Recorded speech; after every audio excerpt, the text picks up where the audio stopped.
ક્ષમા યાચના કરીને એમ પણ કરી શકાય. પણ પૂજાનો જે મિનિમમ આપણે ક્રમ કહીએ, મિનિમમ જે પૂજાની રિક્વાયરમેન્ટ કહીએ એ તો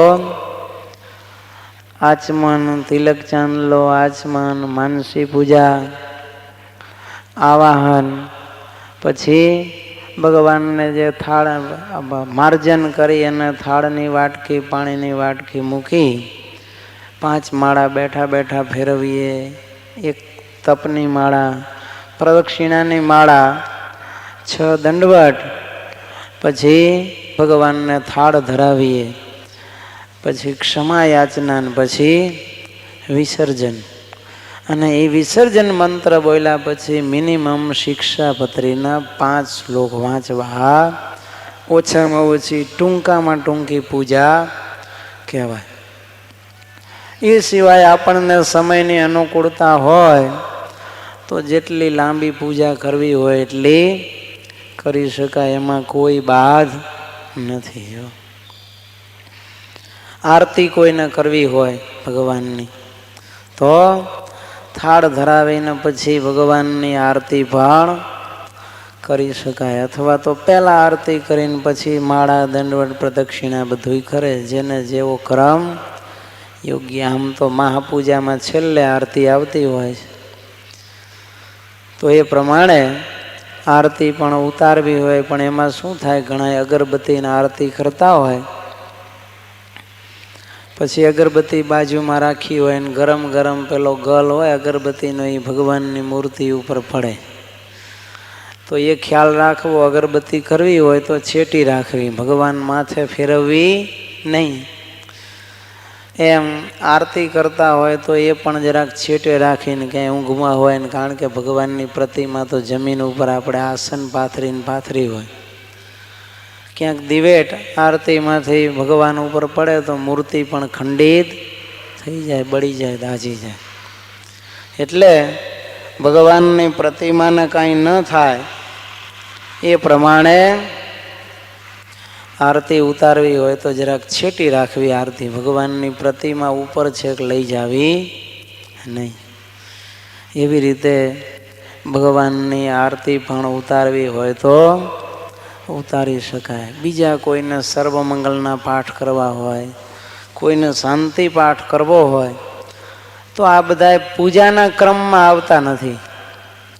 પૂજા પૂર્ણ થઈ જાય પછી ભગવાનની એક પ્રતિમા રાખીને તમારે બેસવું, અને એ જે ભગવાનની આપણી એક મઢેલી પ્રતિમા હોય એની પાસે બેઠા બેઠા જાપ કરવા હોય તો વિશેષ જાપ કરીએ, જનમંગળના પાઠ કરીએ કે સર્વમંગળના પાઠ કરીએ. વચનામૃતનો પાઠ કરવો હોય વચનામૃત વાંચે, શાંતિ પાઠ કરવો હોય તો એ કરે. કારણ કે આપણે રોજની પૂજા જો માપસરની રાખી હોય તો ક્યારેક બહાર ગામ જવાનું હોય, સવારમાં વહેલા ઉઠીને જવાનું હોય તો શું થાય, ઝડપથી આપણી પૂજા પૂરી થઈ જાય. પછી બાકીનો જે ક્રમ હોય એ આપણને જ્યારે સવારે, બપોરે, સાંજે અનુકૂળતા આવે ત્યારે કરી લેવાય. કે બસમાં બેઠા બેઠા, ટ્રેનમાં બેઠા બેઠા પણ વચનામૃત વાંચી લેવાય. એટલે પૂજાની અંદર આ બધી વિધિ આવતી નથી. વિશેષ વિધિ જે આપણે છે એ પૂજા પૂરી થયા પછી કરવો, એટલે ગમે ત્યારે આપણે સમયની અનુકૂળતા પ્રમાણે કરી શકાય, જેથી કરીને ઇમરજન્સીમાં આપણે પૂજા ચૂકી જઈએ નહીં, અને પૂજા કરવા રહી જઈએ તો ગાડી કે ટ્રેન ચૂકી ન જઈએ.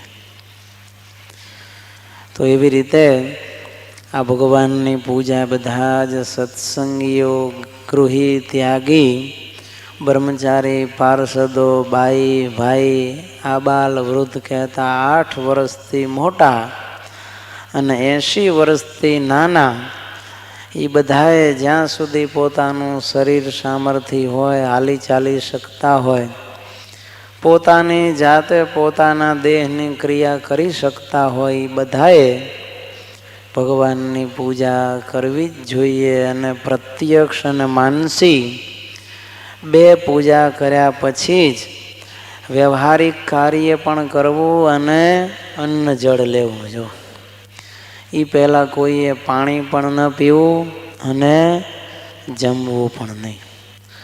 ઘણા અત્યારે બધા કબજિયાતવાળા હોય છે તો શું કરે, સવારમાં ઉઠીને પહેલાં 2 લોટા પાણી ચડાવી દે અને પછી થોડીક વાર આંટા મારીને પછી શૌચ વિધિ કરવા સંડાસ જાય. તો ભગવાનના ભક્તોએ એવું કરવું નહીં. નાયા ધોયા વગર, પૂજા પાઠ કર્યા વગર પાણી પણ પીવાની ભગવાનની ના છે. એટલે પહેલાં આપણો આ ભગવાન સંબંધી પ્રાતઃ વિધિ પતાવીને જ પછી જે કાંઈ આપણે સંસાર સંબંધી પ્રવૃત્તિ કે પેટ સંબંધી ભોજન કે નાસ્તા આદિકની પ્રવૃત્તિ કરવી એ ખરો સત્સંગીનો નિત્ય ક્રમ છે. આહ્નિક વિધિ પ્રાતઃકાળનો વિધિ છે એમ બધાએ જાણવું. હવે ભગવાનની પૂજા કરવા બેસવું એના માટે વચનામૃતની અંદર પણ ભગવાને વાત લખી છે.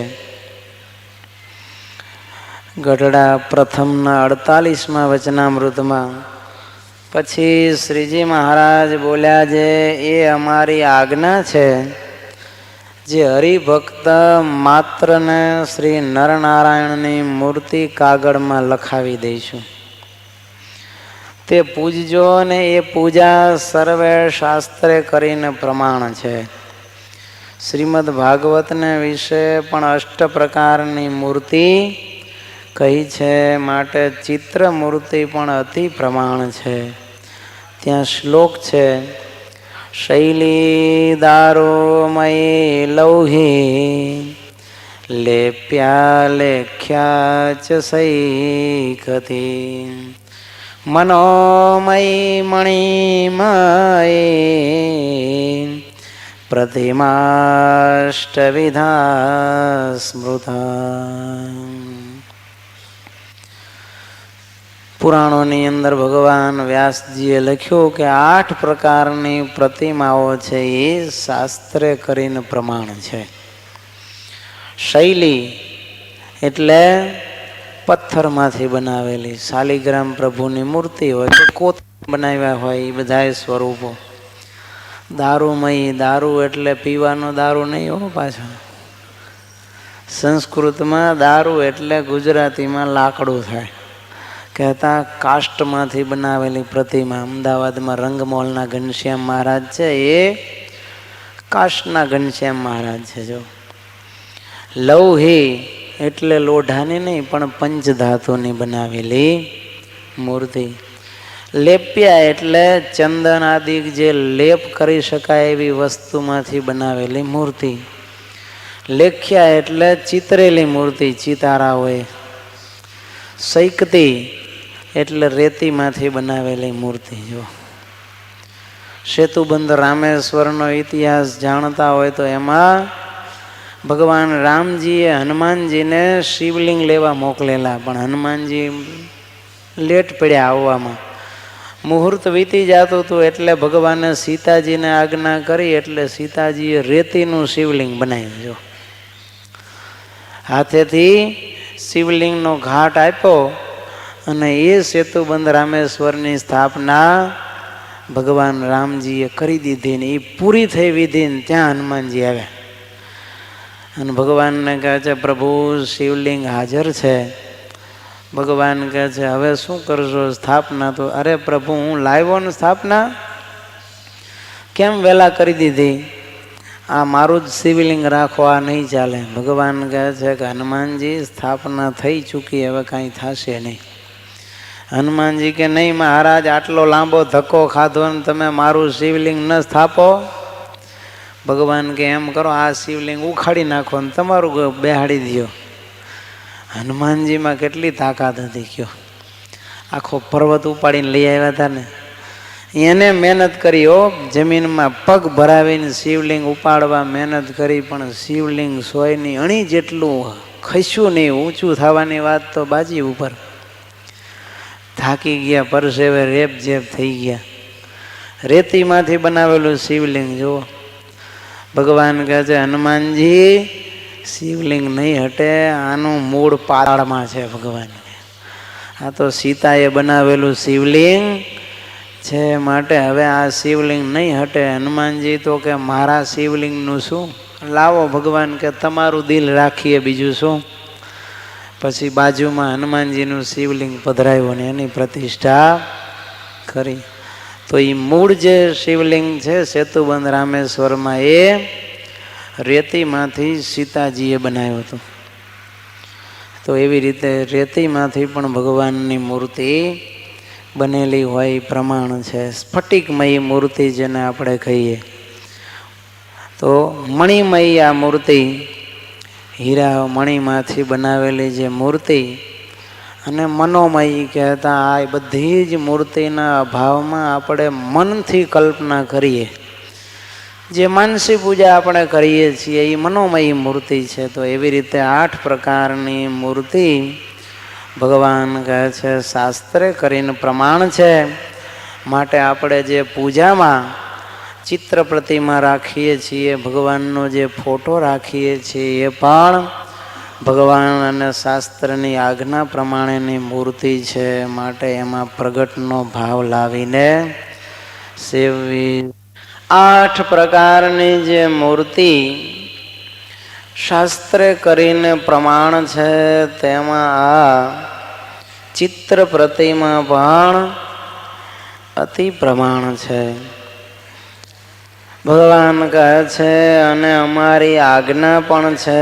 માટે હરિભક્ત માત્રને પ્રાતઃ કાળમાં સ્નાન કરીને શ્રી નરનારાયણની પૂજા કરવી, અને પૂજા કર્યા પછી પ્રક્રમા કરવી ને સાષ્ટાંગ પ્રણામ કરવા, પછી ભગવાન પાસે એમ માગવું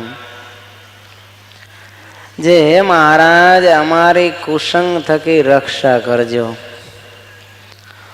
તે કુસંગ 4 પ્રકારનો છે: કૂડાપંથી, શક્તિપંથી, શુષ્ક વેદાંતી ને નાસ્તિક.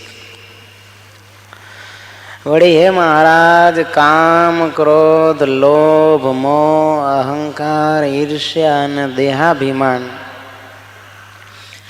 એ આદિ અંતઃ શત્રુ થકી રક્ષા કરજો, અને નિત્ય તમારા ભક્તનો સમાગમ દેજો.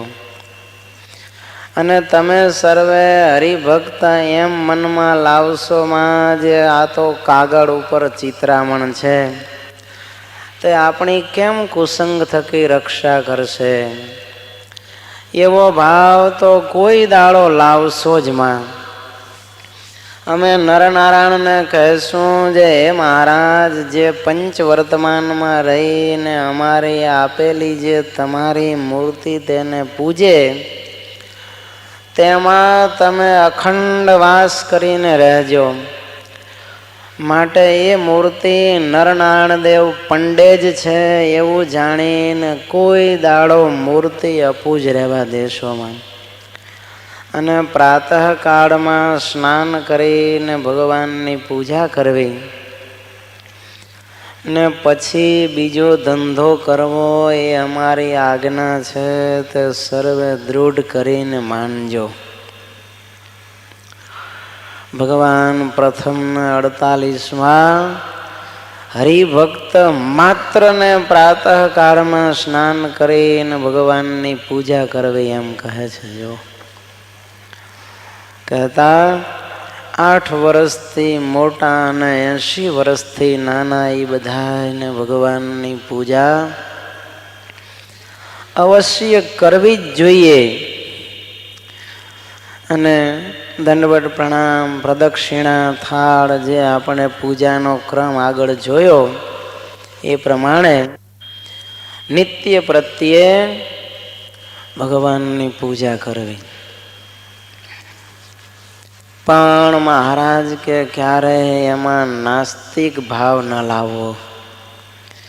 મનમાં એમ ન ધારવું કે આ તો કાગળ ઉપર ચિત્રામણ છે, આ કાંઈ પ્રગટ ભગવાન નરનારાયણ કે હરિકૃષ્ણ મહારાજ કે ધર્મ ભક્તિ વાસુદેવ નથી, આ નીલકંઠ વર્ણિ નથી કે સ્વામિનારાયણ ભગવાન નથી, એવો ભાવ ક્યારેય મહારાજ કે ન લાવવો.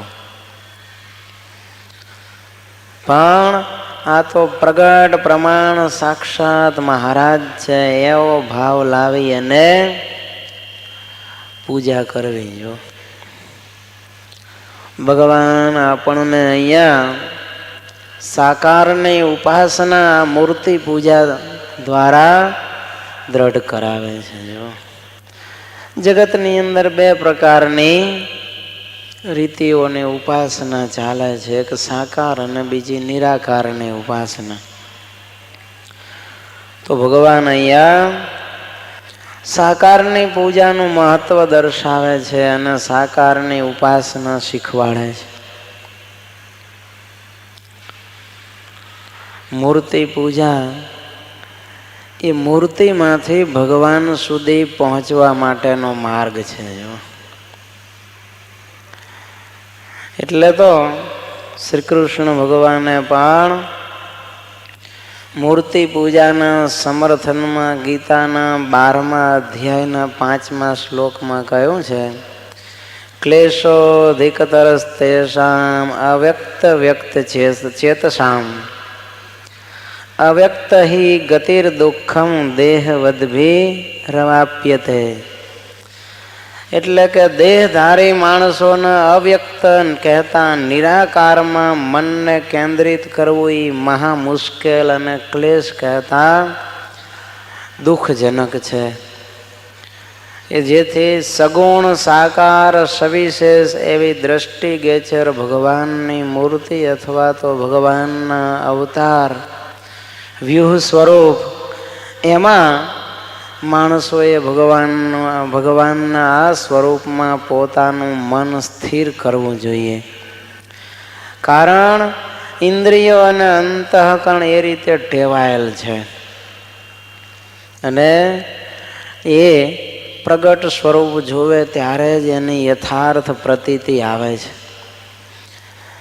મૂર્તિ પૂજા કરાવવા માટે તો ભગવાન શ્રી કૃષ્ણે પણ જુઓ નાના હતા ભગવાન કે ઇન્દ્રને તમે ક્યાં જોયો છે? આપણા પ્રગટ દેવ તો આ ગોવર્ધનનાથ છે. માટે આપણે તો આ ગોવર્ધન આપણી બધી રક્ષા કરે છે, અન્ન પાણી આપે છે અને ઘાસચારો આપે છે. માટે એની પૂજા કરો, એનો યજ્ઞ કરો. અને ગોવર્ધનમાંથી ભગવાને પોતે મુખારવિંદ અને હાથ કાઢી અને બધાનો જે અન્નકૂટ ધરાવેલો હતો એ પ્રેમથી આરોગ્ય. આમ ભગવાન શ્રી કૃષ્ણ પણ મૂર્તિ પૂજાના સમર્થક છે અને સાકારને ઉપાસના દ્રઢ કરાવે છે. ઘણા એમ કે મૂર્તિમાં શું લેવાનું, હવે અંતરમાં ભગવાનને ધારવા, બસ નિરાકાર તેજોમય સ્વરૂપ. આ મૂર્તિ પૂજા તો ખોટી છે. તમે કેવળ સમયનો વ્યય કરો છો અને બીજું ઢોંગ ધતિંગ છે. પૈસા ભેગા કરવાનું આ એક સાધન તમે ઊભું કર્યું છે. મૂર્તિ પધરાવીને બેસી જાઓ, લોકોની શ્રદ્ધાને બાને તમે એને ઠગવાના ધંધા કરો છો. એક વખત અકબર હતો, એ બિરબલને કહેવા માંડ્યો કે આ હિન્દુઓમાં જે મૂર્તિ પૂજા છે ને એ ખોટી છે. અલ્લાહને કે ભગવાનને આકાર જ નથી. માટે મૂર્તિ પૂજા બંધ કરી દેવી જોઈએ. બિરબલ કહે છે નહીં, ખુદાને રાજી કરવા માટે, પ્રભુને પામવા માટેનો માર્ગ તો મૂર્તિ પૂજા છે ને એ પ્રથમ પગથિયું છે. માટે એ પગથિયું ચડ્યા વગર પ્રભુને પામી શકાય નહીં. જો અકબર કહે છે કે બિરબલ, હવે આ પથરા પૂજવાથી કે ચિત્રો પૂજવાથી શું મળે? બિરબલ કહે છે બાદશાહ જહાંપના, એનાથી ભગવાન પ્રસન્ન થાય છે. અકબર કહે છે એ વાત ખોટી. બિરબલ કહે છે જહાંપના એ વાત સાચી છે. અકબર કહે તો સાબિત કરી દે કે ફોટો પૂજવાથી ભગવાન પ્રસન્ન થાય. અકબર કહે છે બિરબલ કે તમારે મને 1 વર્ષનો સમય આપવો જોઈએ અને હું કહું એટલા પૈસા ને બધું મને પૂરું પાડવાનું. એટલે અકબર કહે છે ભલે. બિરબલે તો પછી ગામની જે વેશ્યા હતી, ચંદા વેશ્યા, એને કીધું જો સાંભળ, તારે આ મૂર્તિ પૂજા છે ને એ સાચી છે એવું સાબિત કરી દેખાડવાનું છે. તારે જોઈએ એટલા રૂપિયા હું તને, અને જે કંઈ શસ્ત્ર સરંજામ તારે જોઈએ એ બધું જ હું તને પૂરું પાડું. એને આઈડિયા આપ્યો કે આવી રીતે તારે કરવાનું, જાત્રા કરવા હાલી નીકળવાનું અને લોકોને દાન દક્ષિણા આપવાની, આશીર્વાદ આપવાના. વેશ્યા કે ભલે.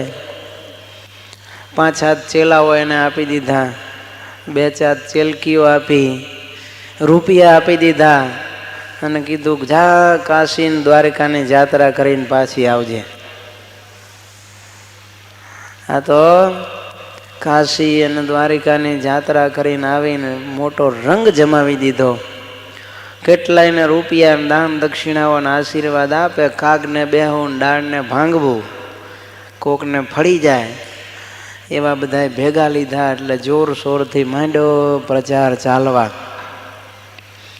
કે એક માતાજી આવ્યા છે ને બહુ પ્રતાપી છે, એના આશીર્વાદથી ઘણા ઘણાને સારું થાય છે, અને માતાજી ગરીબો દીન દુખિયાના દુઃખ પણ દૂર કરે છે, ધન દોલત પણ આપે છે. એટલે ચારે બાજુથી લોકો ટોળા માંડ્યા, આવો આવો એમ કરતા કરતા વર્ષ પૂરું થવા આવ્યું. ત્યાં આ જગદંબા આવ્યા દિલ્હીમાં પાછા, અને દિલ્હીમાં વાત વહેતી થઈ. અકબરના કાન સુધી વાત પહોંચી ગઈ. બિરબલને વાત કરી કે બિરબલ તે કાંઈ સાંભળ્યું? ધાર કે શું? તો કે એક જોગમાયા કોક આવ્યા જગદંબા. કે શું વાત કરો છો? હા. અરે મારે એના દર્શન, અરે બાદશાહ આપણે દર્શન કરવા ન જવાય. એ કે નહીં, મારે એના દર્શન કરવા જવું જ છે. બહુ પ્રતાપી છે, ખૂબ લોકોને આશીર્વાદ આપે છે, મારે આશીર્વાદ લેવા છે. બિરબલ કહે છે બાદશાહ આવા તો કંઈક તું હાલતા હોય, માટે મહેરબાની કરીને આપણે ન જવાય, ક્રેડિટનો સવાલ છે. અકબર કહે છે કે નહીં, હું તો જવાનો જ છું અને તારે ભેગું આવવું પડશે.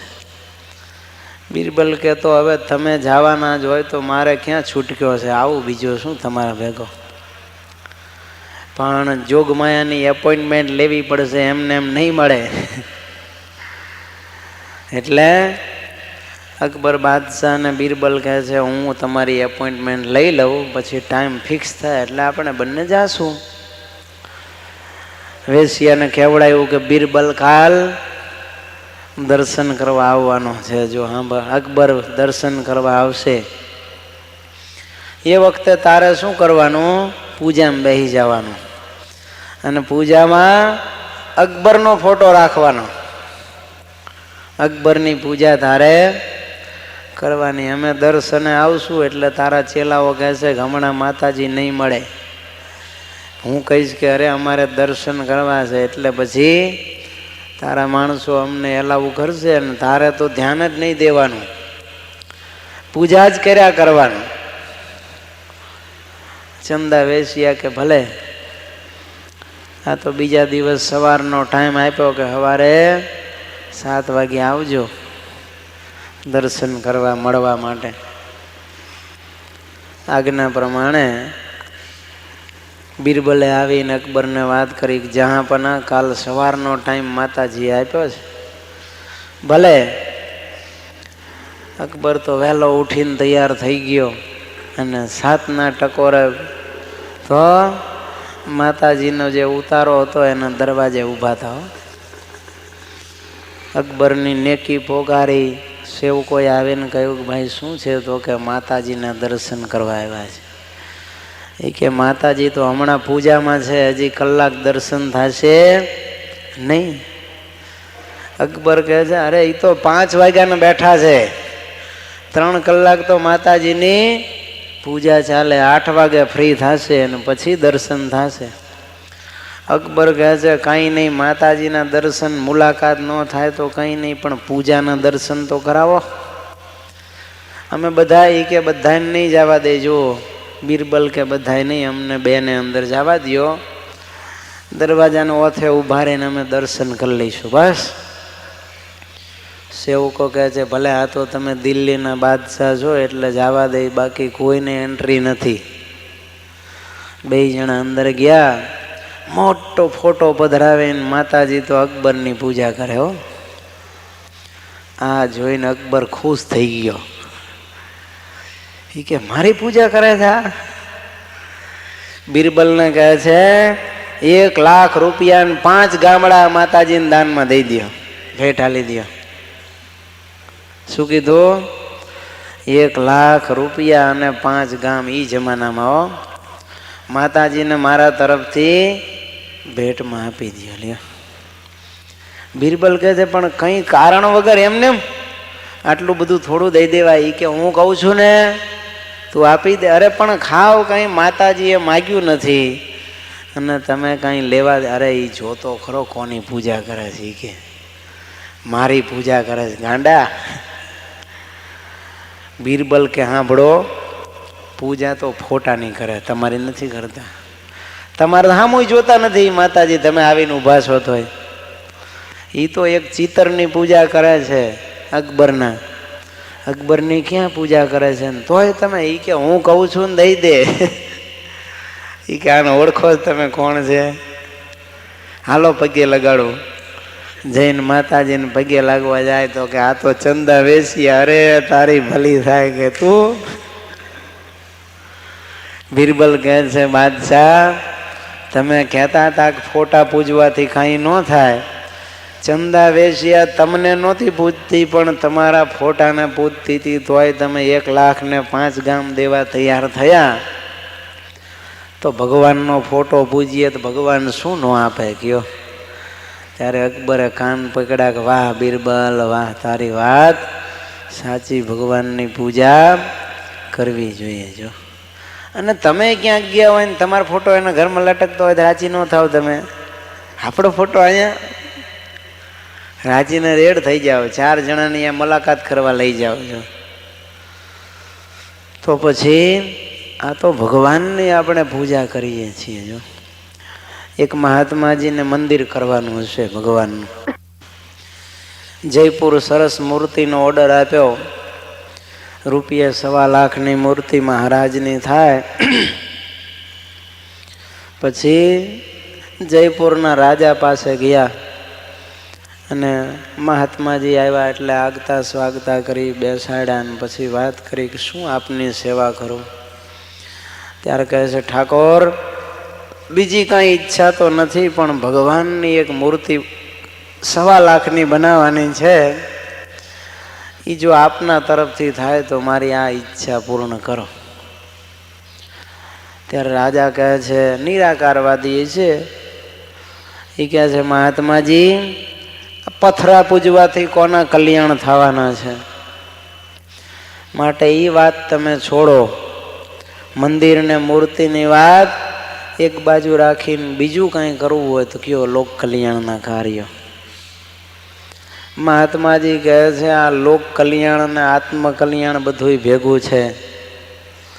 પારકું પોતાનું બધું કલ્યાણ આમાં સમાયેલું છે. કે નહીં, હું મૂર્તિ પૂજામાં માનતો જ નથી. સંત કહે છે ઠાકોર, ભગવાનની મૂર્તિ પૂજવાથી ભગવાન પ્રસન્ન થાય છે. રાજા કહે છે હરગી જ આ વાત ખોટી છે. પથરામાં ફોટામાં કાંઈ ભગવાન હોય ચિત્રમાં? મહાત્માજી કહે છે હા, ચિત્રમાં ભગવાન હોય. રાજા કહે છે નહીં. બોલો તમે એ વાત સાબિત કરી શકો છો? ત્યારે કે હા, હું સાબિત કરી શકું. રાજા કહે છે સાબિત કરી દેખાડો તો 1.25 લાખ રૂપિયા આપું. રાજાને કહે છે જો હું જે કરું એ કરવા દેવાનું, મને અડધી કલાક રોકવાનો નહીં, તો હું સાબિત કરી દઉં. રાજા કહે છે ભલે. પછી આ તો દિવાન ખંડ હતો ને રાજાનો, એમાં એના ફોર ફાધર્સ બધા ફોટા લગાડેલા હોય ને, એમાં રાજાના બાપા જ અક્ષર નિવાસી થઈ ગયેલા એનો ફોટો લગાડેલો હતો મોટો. એટલે મહાત્માજી કે આ ફોટો હેઠે ઉતારો. 2 સેવકો આવ્યા, ફોટો હેઠે ઉતાર્યો. મહાત્માજી કે આના ઉપર થૂંકો. શું કહે છે? સેવકોને કહે છે આના ઉપર થૂંકો. સેવક તો આમ રાજા સામું જોવા માંડ્યા. મહાત્મા કે મેં કીધું ને તમે થૂંકો. ઓલો થૂંકવા ગયો ને ત્યાં તો રાજાએ તલવાર કાઢી, ખબરદાર જો આ ફોટા ઉપર થૂંક્યો છે તો. મહાત્માજી કે કેમ? આ કાગળ ઉપર થૂંકવામાં તમને શું વાંધો છે? એ કે આ મારા બાપનો ફોટો છે. મહાત્માજી કે તારા બાપ તો નથી ને ફોટો જ છે ને, કાગળ છે કે બીજું કાંઈ? ત્યારે કહે છે અરે પણ એ ફોટો કેનો છે? મારા બાપનો ફોટો છે, એના ઉપર થૂંકીશ તો ધડથી મસ્તક જુદું કરી દઈશ. મહાત્માજી કે અરે પણ તારા પિતા ક્યાં છે એમાં? એ તો ધામમાં જતા રહ્યા. નહીં, મારા પિતાજી ઉપર કોઈની હિંમત નથી કે એ થૂંકી શકે. મહાત્માજી કે બસ મારે તને આજ કહેવું છે કે આ તારા બાપના ફોટા ઉપર કોઈ થૂંકે તોય તને મંજૂર નથી, કારણ કે એ તારા બાપનો ફોટો છે. એમ હું તો આ આખા જગતના બાપની મૂર્તિ પધરાવવા માગું છું. આ ફોટામાં તારો બાપ તો હોય કે ન હોય એની કોઈ ગેરંટી નથી, પણ આ જગતનો બાપ તો જ્યાં જ્યાં એના ફોટા પધરાવીને પૂજે ત્યાં બધે લોકોની મનોકામનાઓ પૂર્ણ કરે છે. માટે મારો ને તારો ને આ બધાયનો બાપ એને પધરાવવાની તું કેમ ના પાડે છે? એ તો અનંત કોટી બ્રહ્માંડોનો પરમ પિતા છે અને એ સ્વયં ભગવાન એમાં કાયમ આવીને બિરાજમાન થાય છે. ત્યારે રાજાએ કાન પકડ્યા કે મહાત્માજી ખરેખર તમારી વાત સાચી છે અને હવે મૂર્તિ પધરાવો અને મંદિર બનાવો, મને કોઈ વાંધો નથી. જો અને રાજા પોતે 1.25 લાખ રૂપિયાની મૂર્તિ કરાવી દે છે અને મુખ્ય યજમાન થઈને મંદિરનો ધામધૂમથી પ્રતિષ્ઠા ઉત્સવ કરાવે છે. તો આમ મૂર્તિ પૂજા એ કોઈ ઢોંગ નથી, દંભ નથી, તૂત નથી, પણ સર્વસંમત શાસ્ત્ર માન્ય ભગવાનની સાકારની ઉપાસનાનું આ પ્રથમ સોપાન છે. માટે અવશ્ય માણસ માત્ર ભગવાનની પ્રાતઃકાળમાં મૂર્તિ પૂજા કરવી જ જોઈએ. પણ મૂર્તિ પૂજા આપણે કરીએ એમાં જે સંપ્રદાયની જે પ્રતિષ્ઠા વિધિ અને એ પ્રતિષ્ઠાના જેને અધિકાર હોય એ અધિકૃત વ્યક્તિએ માન્ય કરેલી પ્રતિષ્ઠા કરેલી મૂર્તિઓ પૂજવાથી એ સંપ્રદાયમાં એ મુમુક્ષુનું કલ્યાણ થાય. જો તો એમ આપણને ભગવાને આજ્ઞા કરી છે કે અમે સ્થાપેલી અને અમારા ભાવિ આચાર્યો કે વિદ્યમાન આચાર્યો જે મૂર્તિઓની પ્રતિષ્ઠા કરે અને તમને જે મૂર્તિ પૂજવા આપે એને પ્રેમથી પૂજવી, પણ કપોળ કલ્પિત ગમે તે મૂર્તિ લઈને પૂજવા બેસી જવું નહીં. એમાં શાસ્ત્ર માન્ય મૂર્તિઓ હોવી જોઈએ. ઘણા શું કરે, આમ નીકળ્યા હોય ને બજારમાં ગમે અહીંયા આમ સારો ફોટો જોવે એટલે તરત લઈને પૂજામાં નાખી દે. નહીં કાંઈ પ્રસાદીનો કરાવવો, એમને એમ લઈને સીધો જ પૂજામાં ગોઠવી દે. તો એમ રસ્તે હાલતા ચાલતા ગમે ત્યાંથી જરાક મનગમતો ફોટો મળે અને પૂજામાં રાખી દેવો નહીં. પણ આપણા શાસ્ત્ર માન્ય મંદિરો, ગુરુકુળો કે જે કંઈ આપણા આશ્રમો હોય, જે સ્વરૂપોની આચાર્ય મહારાજે પ્રતિષ્ઠા કરી હોય એ સ્વરૂપોની જે પૂજાની મૂર્તિઓ પૂજા પેટીની અંદર મળતી હોય એ આપણે મંદિરો આદિ જગ્યાએથી લઈ અને પ્રસાદીની કરીને પછી પૂજવામાં રાખવી જોઈએ.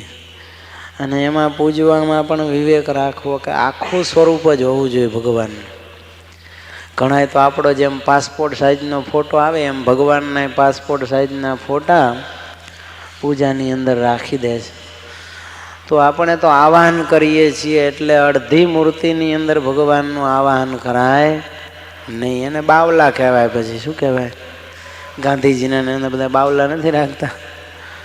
તો આપણે તો ભગવાનની મૂર્તિની પૂજા કરીએ છીએ એટલે આખું સ્વરૂપ જુઓ. જરાક ખંડિત થાય તો પછી પૂજવા માટે કામ આવતું નથી. પછી આરસની પ્રતિમા હોય તોય ભલે કે કાગળ ચિત્રામણની હોય તોય ભલે, તમે અગરબત્તી કરતા હોય ને ક્યાંક આંગળી દાઝી જાય ભગવાનની, નાસિકા ઉપર તીખારો પડી જાય તો પણ મૂર્તિ ખંડિત થઈ ગઈ કહેવાય. પછી એ મૂર્તિનું પૂજન થાય નહીં. વિસર્જન કરીને એને પછી પધરાવી દેવી પડે.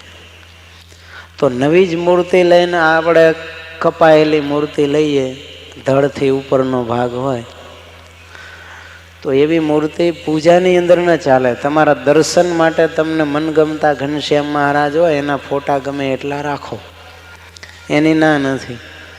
પૂજનમાં રાખવાની મૂર્તિઓ તો બને ત્યાં સુધી લિમિટેડ રાખવી. પૂજા પેટીમાં સામાન્ય રીતે 3-4 મૂર્તિઓ આવતી હોય. એમાં નરનારાયણ દેવની ગાદીને પૂજા પેટી હોય તો એમાં નરનારાયણની મૂર્તિ એક આવે, સ્વામિનારાયણ ભગવાનની મૂર્તિ આવે, એક નારાયણ મુનિ દેવ જે જમતા મૂર્તિ આપણે કહીએ એ મૂર્તિ હોય, અને એક ચરણારવિંદ હોય. એ પ્રમાણે પછી ભુજમાં હોય તો ભુજના નરનારાયણ દેવની મૂર્તિ આપતા હોય. વડતાલનું હોય તો લક્ષ્મીનારાયણ દેવની મૂર્તિ ભેગી આપતા હોય. તો 4-5 મૂર્તિ બહુ થઈ ગઈ. અને 4-5 નહીં, 2 મૂર્તિ હોય તો ચાલે. એક ઘનશ્યામ મહારાજ અને એક ભગવાનના ચરણારવિંદ બહુ થઈ ગયું. પણ પૂજા પેટી પ્રમાણે જે આવતું હોય એટલી મૂર્તિ રાખવામાં કાંઈ બાધ નથી. પણ એ સિવાય આપણે કઈ મૂર્તિ રાખવી? તો જે મૂર્તિનું આપણે ધ્યાન કરતા હોય, ત્રાટક કરતા હોય, માનસી પૂજા કરતા હોય, એવી એક મૂર્તિ આપણે પૂજાની અંદર ઉમેરી દેવી. જે પૂજા પેટીમાં આવે એટલે શું થાય કે આપણે પૂજા વખતે પણ એ જ સ્વરૂપનું વિશેષ દર્શન કરીએ. એ મૂર્તિ આપણને પાકી થતી જાય. તો 4-5 મૂર્તિ બહુ થઈ ગઈ, પણ ઝાઝી મૂર્તિઓ પૂજામાં રાખવી નહીં. નહીતર શું થાય ખબર છે? પૂજામાં કેટલી મૂર્તિ છે ને એની ગણાઈને ગણતરી ન હોય. એટલી બધી પૂજા હોય કે મૂર્તિ કેટલી છે પૂજામાં એ ખબર ન હોય. પૂજા પાથરી અને આવાહન કર્યા પછી દર્શન કરવાનો ટાઈમ ન હોય ઘણાને. બધાએ સ્વરૂપોના દર્શન પણ ઘણી વખત તો ઊંધી મૂર્તિ પધરાવી દીધી હોય, પૂજા કરી લીધે પછી ખબર પડે કે એલા ભગવાન તો ઊંધા હતા. આવું થાય. જો જાજી મૂર્તિ હોય ને ગોઠવવામાં. એટલે કોઈ સંતોએ પ્રસાદીની આપી હોય અને રાખી હોય એની વાત જુદી છે, પણ આપણી જાતે જાજી મૂર્તિઓ ભેગી ન કરવી. ક્યારેક કોઈ આપણા ગુરુ હોય, સંત હોય, રાજી થાય અને પ્રેમથી 1-2 મૂર્તિ એમની પૂજેલી હોય આપે અને એ આપણે પૂજામાં રાખીએ તો એમાં એ પ્રેમનો પ્રસાદ રાખવામાં બાદ નથી. પણ જાતે ગમે ત્યાંથી ગમે એટલી મૂર્તિઓ લાવીને રાખવી નહીં. ઘણા તો એવા ભોળિયા ભાવિક ભગત હોય તાર કે મહારાજે પધરાવેલા બધાય દેવો મારે પૂજામાં જોઈ. એટલે એ તો ઠેકાણે જુદા ઈષ્ટદેવના ઉપાસકો હતા એટલે ત્યાં એવી મૂર્તિઓ ભગવાને પધરાવી હતી. જૂનાગઢમાં શિવના ઉપાસક હતા એટલે સિદ્ધેશ્વર મહાદેવ પધરાવ્યા. વડતાલની અંદર લક્ષ્મીજીએ તપ કર્યું હતું ત્યાં એટલે ભગવાને લક્ષ્મીનારાયણ પધરાવ્યા. ભરતખંડના અધિપતિ ભગવાન નરનારાયણ દેવ છે અને ગુજરાતનું મુખ્ય મથક અમદાવાદ હતું એટલે મહારાજે આખા ભારત દેશનું આધિપત્ય કરનારા એવા ભગવાન નરનારાયણને અમદાવાદમાં પધરાવ્યા. જો તો કાઠીઓ બધા સૂર્યના ઉપાસક હતા એટલે ત્યાં સૂર્યનારાયણ પધરાવી દીધા ગઢડામાં. તો એ ભગવાને તો ઠેકાણે અમુક સંજોગો વસાત મૂર્તિઓ બધી પધરાવી હોય, પણ ભગવાને પધરાવ્યા એટલે બધા દેવ આપણી પૂજામાં જોઈએ એવું જરૂરી નથી. છતાંય તમને દર્શન કરવાની ઈચ્છા હોય તો ઘરમાં ફોટા લગાડી દેવા, પૂજા કરીને પછી દર્શન કરવા, પણ પૂજામાં ન રાખવા. ઘણા સિંહાસન બનાવ્યું હોય ઘરનું, એમાં બધી મૂર્તિઓ ગોઠવી દે.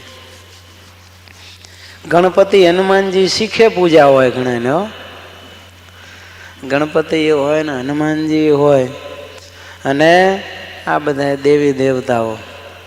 પૂજા પાથરા પછી પાછા સાકરની પ્રસાદી ધરાવે ને એક જ ગાંગડો મૂકે. એટલો વાટકીની અંદર એક જ ગાંગડો સાકરનો મૂક્યો હોય ને આ બાજુ 25 ભગવાન બેઠા હોય. બધા વિચાર વિમર્શ કરતા હોય કે આજ કોણ ખાશે. એકબીજા સામું જોતા હોય. ત્યાં ગણપતિજી નજીકમાં જો હળવેક દઈને હૂંઠ લાંબી કરીને એકલા ખાઈ જાય, બાકી બધા દેવો જોતા રહી જાય. માટે ઝાઝી મૂર્તિઓ ભેગી કરવી નહીં. જો એક બ્રાહ્મણ હતો ને, એને કેટલાય આવા બધા લાલજી શાલિગ્રામને ભેગા કરેલા. પછી નહીં તો 12-15 આવી મૂર્તિઓ થઈ છે બધી થઈ. એટલે પૂજા કરવામાં ઘણી ઉતાવળ થાય. સવાર વહેલો જાગે, માન પૂજા પૂરી થાય ને ટાઈમે પહોંચે. પછી બ્રાહ્મણ તો ભાવિક હતો એટલે બિચારો ગમે તેમ કરીને થાળ ને બધુંય તાણી તોડીને ભેગું કરતો. પણ એક વખત એને 12 ગામ જવાનું થયું. એટલે પછી છોકરાને વાત કરી કે બેટા, હું 3 દી બહાર જવાનો છું અમદાવાદ. હવે આ પૂજા તો બધી આટલી મોટી છે તો લઈ જવાશે નહીં ભેગી, માટે તું ટાઈમસર ઉઠીને ભગવાનને બધાને અભિષેક કરીને થાળ ધરાવી દેજે અને વાઘા પહેરાવી દેજે. પણ છોકરો હશે મારા જેવો આળસુ. બાપા તો કહીને ગયા હતા, આ તો પાડી, પણ શ્રદ્ધા હતી નહીં પૂજામાં કાંઈ. એટલે એ તો એના ટાઈમસર ઉઠ્યો ને હવે નોકરી કરતો હતો એટલે સમયે ત્યાં તો પહોંચવું જ પડે. ઉઠીને પહેલાં તો દાઢું કર્યું, પછી બ્રશ કરીને હરખી રીતે નાહ્યો. નાહી લીધા પછી પૂજાના રૂમમાં ગયો અને જોયું કે હા આટલા બધાનું હું કેદી નવરાવી લઈશ. શું કર્યું ખબર છે? ધોતિયું પાથર્યું. ધોતિયા બધાએ ભગવાનને હુવડાવી દીધા અને લઈ બાથરૂમમાં ઉપરથી ફુવારો ચાલુ કર્યો. તગારામાં પાણી ભરીને 2-4 ખંખોરિયા ભેગા કરીને બધાને ખવડાવી દીધા. પછી કે આટલાને કેદી લૂસી લઉં, લાવીને પંખા નીચે પાથરી દીધા બધાને. પંખા નીચે પંખો ચાલુ કર્યો શિયાળામાં.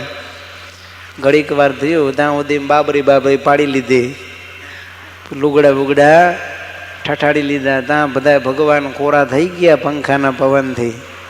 એટલે એક ધોતિયું લાવીને બધાને પહેરાવી દીધું કે આ પહેરી લ્યો લુગડા. પછી એક દૂધનો કટોરો ભરીને ભગવાનને કે જમજો, મારે મોડું થાય છે, હું જઉં છું નોકરીએ. જો તો આ ઝાઝા ભગવાન હોય તો પછી આવી રીતે થાય. એ ખાલી ભેગા કરીને જબોડી નાખે. માટે ભગવાન કહે છે ભગવાનની મૂર્તિ રોજ પૂજવી, પણ પ્રેમથી આપણે પૂજી શકાય, દર્શન થાય અને પ્રગટનો ભાવ રહે એવી રીતે ભગવાનની પૂજા કરવી. જે કાંઈ આપણે ઉપચારો અર્પણ કરીએ એ ભગવાન ગ્રહણ કરે જ છે. એ મૂર્તિમાં ભગવાન છે જેવી દ્રઢ શ્રદ્ધા રાખવી, એવો વિશ્વાસ રાખવો. જો એક વખત એક ભાઈ હશે, એને મનમાં થયું કે મારે ગમે એમ કોઈ દેવને પ્રસન્ન કરી લેવા છે.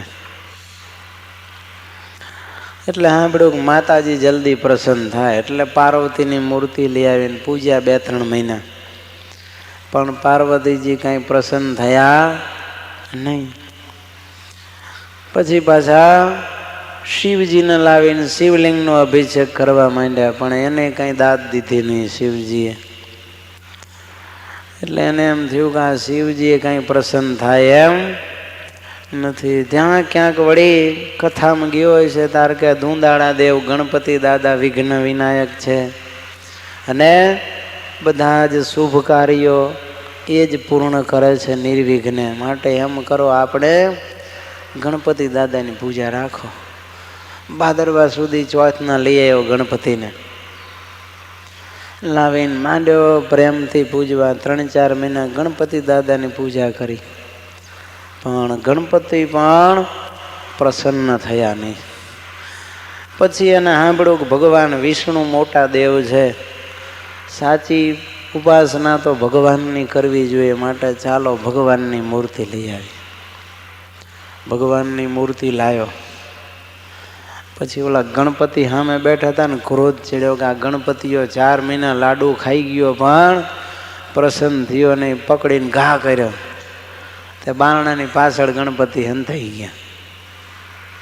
બારણાની પાછળ ગણપતિ સંતાઈ ગયા. પછી ભગવાનને બિરાજમાન કરી ધૂપ દીપ કર્યા. સરસ મજાની મોંઘી અગરબત્તી લઈ આવ્યો છે ચંદનની. સુગંધ પ્રસરીતા એને અચાનક યાદ આવ્યું, ઓલો ગણપતિઓ મફતની સુગંધ લે છે. ગણપતિની મૂર્તિ પકડી રૂના પૂમડા લઈ આવ્યો અને હુયાથી હૂંઠમાં ઘાલવા માંડ્યો કે આના નાક બંધ કરી દો એટલે એને સુગંધ ન જાય. તે રૂના પૂમડા જ્યારે સૂંઠની અંદર ઘાલવા લાગ્યો ત્યારે ગણપતિ પ્રસન્ન થયા. એ કે રહેવા દે, હુયા લાગે છે દેવતા. ત્યારે પેલો કહે છે કે પણ આટલા દી હું થતું જ તને પ્રસન્ન થતા, હવે આ હુયા ઘાયલા ત્યારે તમે પ્રસન્ન થયા? ત્યારે કહે છે, સાંભળ, આટલા દિવસ તું મારી પૂજા કરતો હતો પણ તને કોઈ દી એમ થતું હતું કે આમાં પ્રગટ ગણપતિ છે? તું તો પથરાની મૂર્તિ જાણીને મારી પૂજા કરતો હતો, દબાવતો હતો કંકુન ચોખા ચોંટાડવા માટે કપાળમાં. તને કોઈ દી એમ ના થતું કે આ ગણપતિ હાજા